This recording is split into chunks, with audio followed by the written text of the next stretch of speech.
रास्ता था जिसके किनारे कुछ टूटे फूटे घर और झाड़ियों से घिरा एक छोटा सा झोपड़ा खड़ा था। उसी झोपड़े में रहता था एक छोटा बच्चा, नाम था मोहन। उसकी उम्र मुश्किल से 9-10 साल रही होगी। माँ बाप बहुत पहले इस दुनिया से चले गए थे। तब से मोहन इस झोपड़े में अकेला ही रहता था। मोहन बहुत समझदार था, लेकिन उसकी आंखों में हमेशा एक उदासी छुपी रहती थी। दिन में वह पास के खेतों में मजदूरी कर लेता और रात को सूखी रोटियां खाकर सो जाता। गांव वाले उसे जानते तो थे, पर कोई ज्यादा ध्यान नहीं देता था। सब अपने अपने कामों में व्यस्त रहते। एक दिन ठंडी हवा चल रही थी। मोहन सुबह से ही कमजोर महसूस कर रहा था। सिर में तेज दर्द था और बदन तप रहा था। फिर भी पेट की आग ने उसे खेत की ओर जाने को मजबूर कर दिया। लेकिन दोपहर होते होते वह खेत में ही गिर पड़ा। उसकी आंखों के आगे अंधेरा छाने लगा। उसी खेत का मालिक था किसान रामदीन। रामदीन गांव का सबसे मेहनती और सबसे दयालु किसान माना जाता था। उम्र करीब 50 साल, चेहरे पर सादगी और आंखों में अपनापन।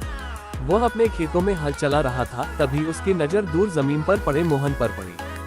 रामदीन घबरा कर दौड़ा। अरे बच्चा, क्या हुआ तुझे? लेकिन मोहन के होंठ सूखे थे, आवाज नहीं निकल पाए। रामदीन ने बिना देर किए मोहन को गोद में उठाया और अपने घर ले आया। उसकी पत्नी शांति भी उतनी ही दयालु थी।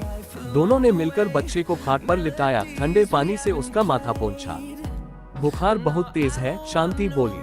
मैं अभी वैद्य को बुला लाता हूँ, रामदीन ने कहा। गांव के वैद्य ने आकर दवा दी और कहा, बच्चे को कई दिनों से ठीक खाना नहीं मिला, इसलिए शरीर बहुत कमजोर हो गया है। इसे प्यार और देखभाल चाहिए। रामदीन और शांति ने तय कर लिया कि जब तक मोहन ठीक नहीं हो जाता, वह यहीं रहेगा। वे उसे अपने बच्चे की तरह रखने लगे। शांति उसके लिए दलिया, दूध और गर्म खाना बनाती। रामदीन रोज उसके पास बैठकर बातें करता। मोहन को ये सब सपना लग रहा था। पहली बार किसी ने उसे इतने प्यार से छुआ था। काका, आप इतना मेरे लिए क्यों कर रहे हो? मोहन ने एक दिन धीमी आवाज में पूछा। रामदीन मुस्कुराया।